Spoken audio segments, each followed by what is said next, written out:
सावित्री बोली कि हे देवी श्री नारद जी, साल्व देश में धर्मात्मा धुमत्स्य नाम से विख्यात एक क्षत्रिय राजा हैं जो देव का समझे हो गए। उस समय उनको छोटा सा एक बालक और उसकी माँ थी। ऐसे समय में अवसर पाकर उसका मेरी रुक्मणी नामक एक सामंत राजा ने उनसे छीन लिया। पता हुआ कार्य छोटे बच्चे के साथ लेकर के साथ जंगल की ओर चल पड़ी। उनका हुआ पुत्र वन में यही बड़ा होकर परम धार्मिक सत्य बोलने वाला, अतः उनकी पति समझकर मैंने उसी नारद जी ने बोली कि राजन, सावित्री ने बड़ा कष्टप्रद कार्य कर डाला। बालबुद्धि होने से इसकी केवल गुणवान समझकर सत्यवान को वर्ण तो कर ली, लेकिन उसका पिता सत्य बोलते हैं, माता भी सत्य बोलती है, वह स्वयं भी सत्य बोलता है। इससे उसका नाम मुनियों ने सत्यवान रखा है।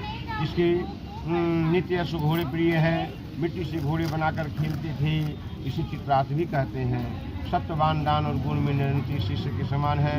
ब्राह्मण की रक्षा करने वाला सत्यवादी और सिनीचर शिवी के समान है। अटाकी के समान उदार, चंद्रमा के समान देखने में प्रिय है। रूप में दूसरे अश्विनी कुमार के समान, झुमर सिंह के समान बलवान है। किंतु उसमें केवल यही एक दोष है कि आज से ठीक 1 वर्ष के बाद उसकी आयु समाप्त हो जाएगी, शरीर का त्याग कर देगा। इस प्रकार नारद जी की बात को सुनकर राजकन्या सावित्री ने राजा से कहा,